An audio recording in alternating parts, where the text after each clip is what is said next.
Yes, dear students, very good morning to all of you in your biome, academic and spiritual science classes. Dear students, आज हम आपके साथ एक नए issue को लेकर के एक नए पॉइंट्स को लेकर के उपस्थित हुए हैं, लेकिन हम आपसे कहना चाहेंगे कि इस chapter excretion excretory products and there elimination वाले चैप्टर में जो मैंने पहला वीडियो आपको दिया था, कौन सा, ये regulation of kidney function by ANF, RAS and ADH, इस वाले वीडियो को, इस वाले लेक्चर को इसके साथ मिला करके आप देखेंगे। यानी आज हम जो पढ़ा रहे हैं उसके पहले आपको ये पढ़ना है एनसीईआरटी के पैटर्न के according to regulation of kidney function by ANF, RAS and ADH. इसको पढ़ने के बाद तब इसका नंबर आएगा रेगुलेशन ऑफ मिक्चुरेशन। ठीक है, तो डियर स्टूडेंट्स, और इसमें मिक्चुरेशन क्या है, जब उसको हम पढ़ लेंगे तब बात आएगी कि मिक्चुरेशन क्या है। तो बेटा, micturition is discharging of urine through what, सामने चेहरा हो तो अच्छी बात है। Micturition is discharging of urine through urethra collected in urinary bladder. ठीक है, यूरेथ्रा में जो कलेक्टेड यूरिन होता है उसको बाहर निकालने के प्रोसेस को ही मूत्रल या मूत्र त्याग या मिक्चुरेशन कहते हैं।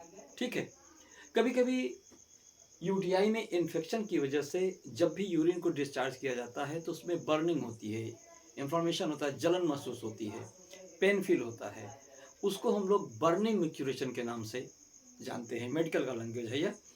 तो यहाँ पर जो मिक्चुरेशन है, मिक्चुरेशन का रेगुलेशन कैसे होता है, यही आज का हमारा टॉपिक है।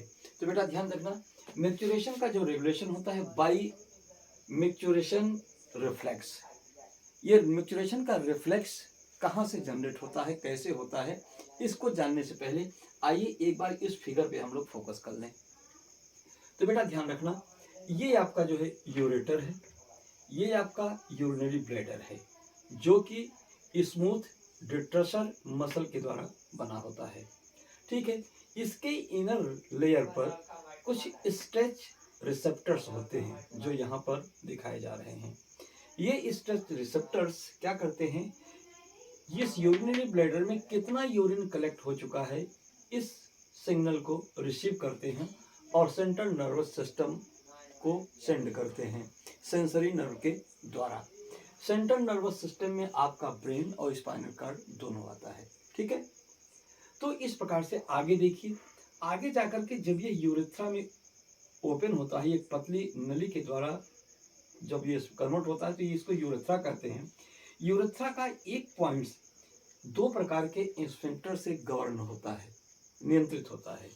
ध्यान रखिएगा, अंदर की तरफ से जो रेड लाइन का एक रिंग दिखाया जा रहा है, ये इनर स्फिंक्टर होता है जो कि इनवॉलंटरी होता है, यानी इसके रिलैक्सेशन कंस्ट्रिक्शन पर हमारा कोई भी कंट्रोल नहीं होता है।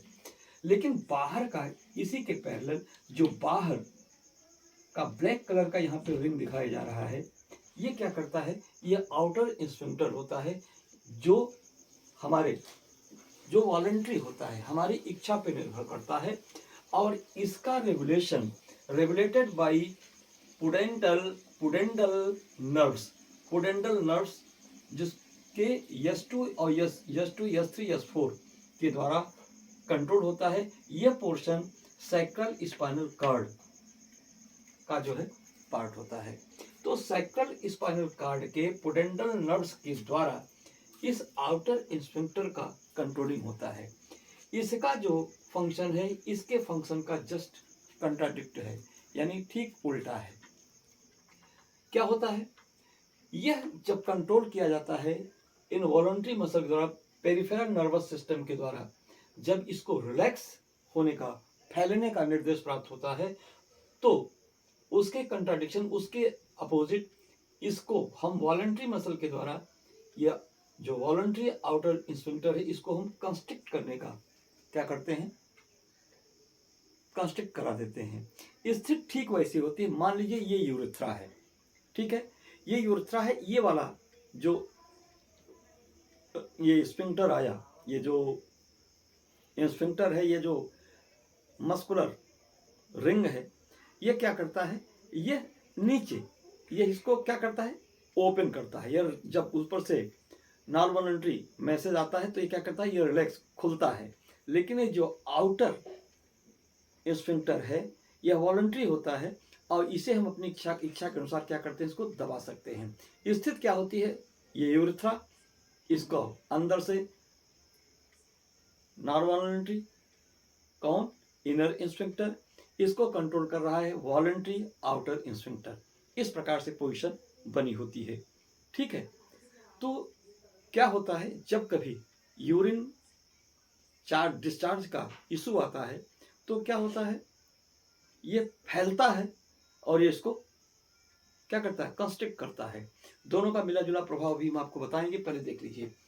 ये होता है और यहाँ से यूरिन जो है डिस्चार्ज होती है, तो यूरिन ड्रॉप बाय ड्रॉप करके बाहर निकलती है, ठीक है। अब ध्यान दीजिए फंक्शन कैसे होता है। जब किडनी के द्वारा यूरिन का फिल्ट्रेशन होता है तो इस यूरेटर के द्वारा वह ड्रॉप बाय ड्रॉप क्या होता है, ड्रॉप बाय ड्रॉप इसमें क्या होता है, गिरता रहता है। इसमें से गिरता रहेगा, इधर से भी इधर से भी, और इसके गिरने से क्या होता है, यहाँ पर यूरिन का लेवल उठता रहता है। जब यूरिन का लेवल उठता रहता है तो यहाँ पे जो स्टेच मसल्स हैं इस इंफॉर्मेशन को रिसीव करते हैं, इसके फुलनेस के मैसेज को रिसीव करते हैं और सेंसरी नर्व्स के द्वारा ये इस फुलनेस ऑफ यूरिनरी ब्लैडर का मैसेज सेंट्रल नर्वस सिस्टम को देते हैं, ठीक है। सेंट्रल नर्वस सिस्टम इस मैसेज को रिसीव करने के बाद फिर क्या करता है, अपने दो प्रकार के नर्वस सिस्टम के द्वारा क्या करता है, एक मैसेज मोटर नर्व्स के द्वारा क्या देता है, कंस्ट्रिक्शन का मैसेज पेरिफेरल नर्वस सिस्टम के द्वारा एक इस ब्लैडर के को कंस्ट्रिक्ट करने का मैसेज जो है ये पास ऑन करता है। किसको, इस यूरिनरी ब्लैडर को। यूरिनरी ब्लैडर क्या करती है, कंस्ट्रिक्ट होती है। कंस्ट्रिक्ट होती है तो यूरिन को बाहर निकालने का प्रेशर इस पर बढ़ जाता है, ठीक है। और इसके साथ साथ दूसरा क्या होता है, ठीक इसी समय ये जो दूसरा पीएनएस है, पेरिफेरल नर्वस सिस्टम, ये क्या करता है, इनर इंस्पेक्टर के द्वारा यहाँ कंस्ट्रिक्शन का मैसेज दे रहा है लेकिन यहाँ पर रिलैक्सेशन का मैसेज देता है। इसके द्वारा क्या होता है, ये जो लाल वाला रिंग है ये इनर इंस्पेक्टर है, ये रिलैक्स होता है, ठीक है। जब ये रिलैक्स होता है तो क्या होता है, इस यूरेथ्रा का मुंह खुल जाता है और यूरिन क्या होती है इसके थ्रू जो है पास ऑन हो जाती है। जब यूरिन पास होती है तो इस प्रकार की इसी क्रिया को हम क्या कहते हैं मैच्योरेशन ऑफ यूरिन। लेकिन ध्यान रखिएगा यहाँ एक अजीब स्थिति उत्पन्न होती है। आउटर स्फिंक्टर जो कि सेक्टरल स्पाइनल कार्ड के S2 या S3 S4 के द्वारा पुडेंडल नर्व्स के द्वारा ये वाले आउटर स्फिंक्टर गवर्न होती है और ये क्या करती है, ये वॉलंटरी ये क्या करती है, इस इंस्पेक्टर को कंस्ट्रिक्ट करती है। और इसके बाद क्या होता है, अगर अंदर से मैसेज तो आ गया कि यूरिन डिस्चार्ज कराना है, लेकिन बाहर से अगर इसको कंस्ट्रिक्ट कर देगी तो यूरिन क्या होती है, डिस्चार्ज नहीं हो पाएगी, अजीब स्थिति होगी। यहाँ पे एक अजीब उदाहरण आपको दे रहे हैं। सपोज आप क्लास में बैठे हैं, ठीक है, आपका यूरिनरी ब्लैडर फुल हो रहा है। इस सेंसरी नर्व्स के द्वारा सीएनएस को जो है मैसेज चला गया, भाई यूरिनरी ब्लैडर फुल है, अब यूरिन को डिस्चार्ज करने की जरूरत है, ठीक है। तो सीएनएस क्या काम करेगा, पीएनएस के मोटर नर्व्स के द्वारा मैसेज तो दे देगा, हाँ ठीक है तुम कंस्ट्रिक्ट करो और तुम क्या काम करो, रिलैक्स हो जाओ, जिससे ये मुंह खुल जाए और इसके बाद यूरिन जो है पास ऑन हो जाए। लेकिन और ऐसा होता भी है, जब ऐसा होता है तो तुरंत क्या होता है, अरे रे अभी यूरिन निकल जाएगी तो कपड़े गंदे हो जाएंगे, अभी तो हम क्लास में बैठे हैं, कैसे संभव है, हम यूरिन को कैसे यहाँ डिस्चार्ज करें, असंभव है। तो ये जो हमारे सेंस नर्व्स हैं जो बाहर की सिचुएशन को देख करके हम डिसाइड करते हैं, no this place is not proper to discharge urine, तो क्या होता है, तुरंत हमारा जो सैक्रल नर्व होता है, सैक्रल नर्व का S2 S3 S4 ये तुरंत क्या करता है, एक वॉलंटरी मैसेज पास ऑन करता है किसको, इसको आउटर स्पेक्टर को, और आउटर स्पेक्टर कहता है कि ना बाबा ना, अभी ये प्लेस प्रॉपर नहीं है, इसलिए अभी ये जो रिलैक्सेशन हो रहा है इसको रोको रोको, ऐसा नहीं होना चाहिए। तो ये तो फैल रहा है कि ये मुंह खुल जाए और यूरिन डिस्चार्ज हो जाए, लेकिन इसके ऊपर से जो ये वॉलंटरी वाला जो आउटर स्पेक्टर है इसको क्या करेगा, no no no no no no, ये इसको दबाएगा कि नहीं भाई नहीं, अभी यूरिन को डिस्चार्ज नहीं करना है। और इसी उहापोह में कंडीशन अजीब बनती है। हम लोग बड़े क्लास में बड़े आसानी से बच्चों की स्थिति को समझ जाते हैं। जब बच्चा क्या कहता है, सर 1 नंबर जाना है, और अगर चेहरे पर अच्छे भाव हैं, कहता हूँ नहीं नहीं अभी रुको, अभी क्या है कि अभी क्लास कुछ मिनट रह गए हैं, इसको पूरा ले करके तब जाओ यूरिन डिस्चार्ज करने के लिए। लेकिन उसी जगह पे अगर कंडीशन कहता है सर प्लीज जाने दीजिए ना, तो महसूस हो जाता है कि नहीं नहीं, अब संघर्ष यहाँ का बहुत बड़ा बढ़ गया है। यानी यहाँ की लड़ाई में इनर इंस्पेक्टर प्रबल हो रहा है आउटर इंस्पेक्टर पर, और बच्चा झेल रहा है, तो तुरंत परमिट करते हैं बेटा ठीक है जाओ जाओ।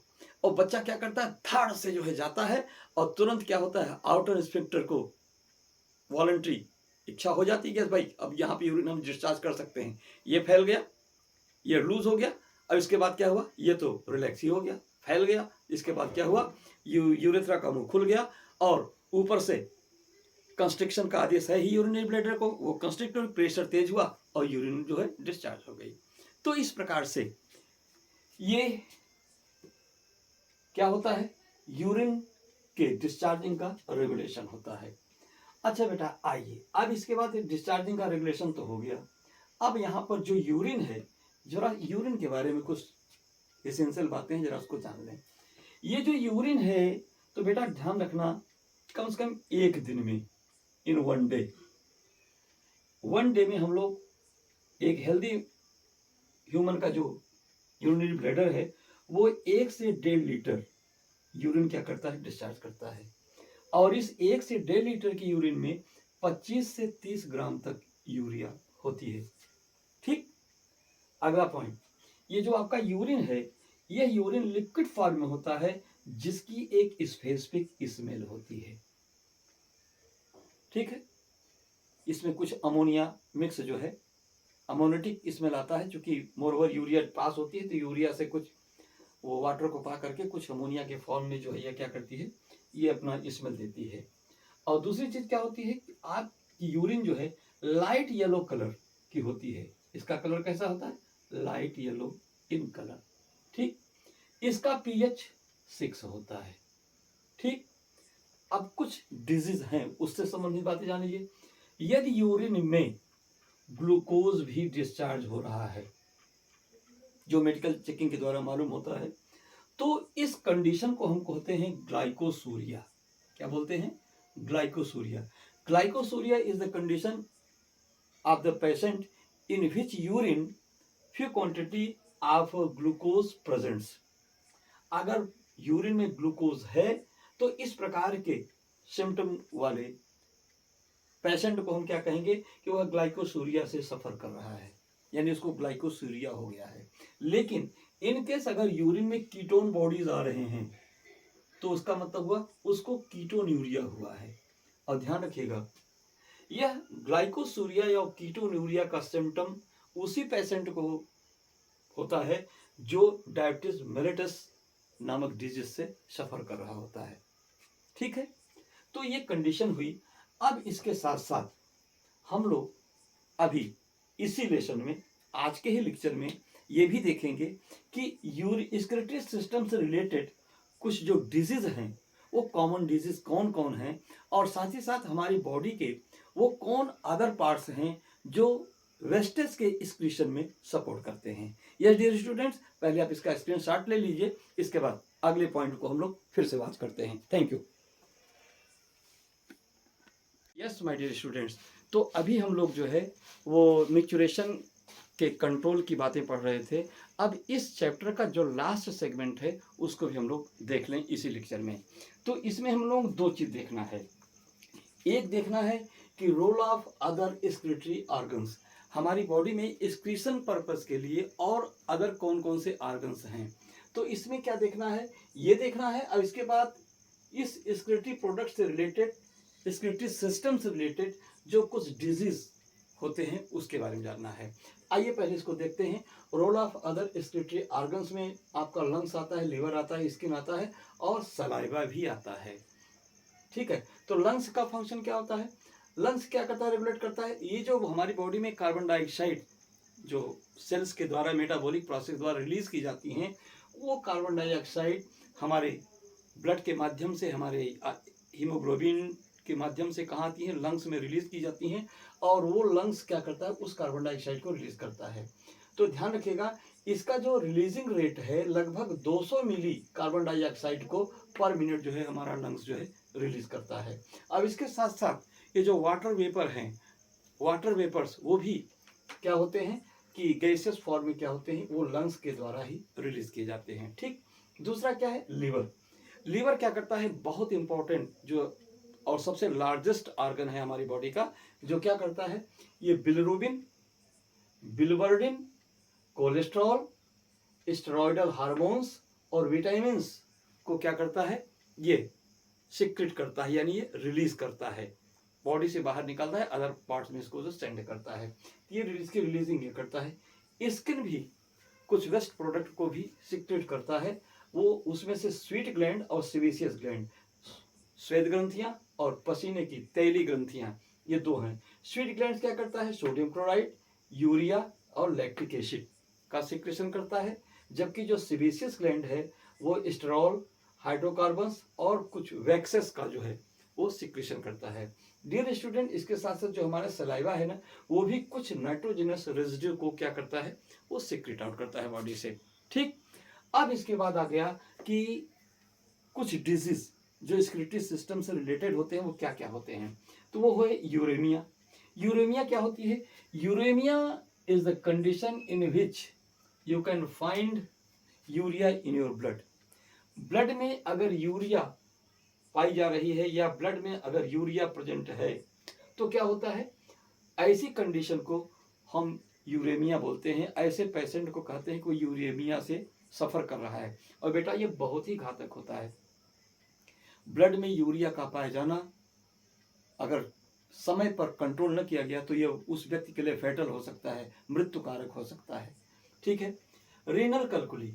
रीनल कैल्कुली में क्या होता है कि हमारा जो यूरिन जब फिल्टर होता है तो कुछ कैल्शियम ऑक्सैलेट के कुछ क्रिस्टल बन जाते हैं हमारे यूरिनरी ट्रैक्ट के किसी भी पार्ट में, वो फॉर्मेशन हो जाता है। वही बाद में बढ़ करके क्या होते हैं? स्टोन का फॉर्म लेते हैं, उसी को हम कैल्कुली या पत्थरी कहते हैं। ठीक है, जो यूरिनरी ब्लैडर होता है। इसके बाद एक होता है ग्लोमेरुलोनेफ्राइटिस। नेफ्राइटिस शब्द ध्यान रखिएगा, जिस शब्द के अंत में टिस वर्ड आ जाए तो मान लीजिए कि उस पार्ट में स्वेलिंग हो गया है।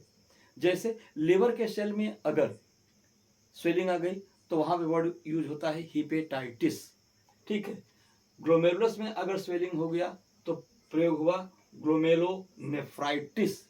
ठीक है, दिमाग के ये जो CNF है, ये जो सेरिब्रल जो मेम्ब्रेन है, अगर उसमें स्वेलिंग हो गई तो कहा जाता है मेनिंजाइटिस। ये सब ठीक है। तो ये टिस वर्ड जो है मेडिकल वर्ड है, मेडिकल जो है वो वर्ड है जो प्रायः स्वेलिंग को रिप्रेजेंट करता है। तो ग्लोमेरुलस में किसी भी कारण से अगर स्वेलिंग आ जाती है तो उस कंडीशन को कहते हैं ग्लोमेरुलोनेफ्राइटिस। तो डियर स्टूडेंट्स, इन सारी बातों के साथ आज ये लेसन यहाँ पर एंड हुआ।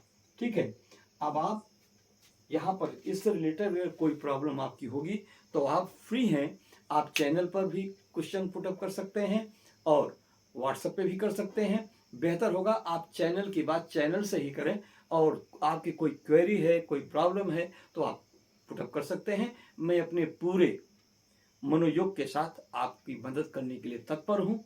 और ये हमारी आपकी मित्रता एक दिन की नहीं, ये कई, जब तक यह सांस रहेगी ना तब तक हमारी आपकी फ्रेंडशिप इस चैनल पे चलती रहेगी। Thank you dear students. और यूट्यूब के विधाता से भी निवेदन है कि प्लीज़ कोऑपरेट मी, इस छोटे से ना चीज़ को please help to promote. Thank you very very much.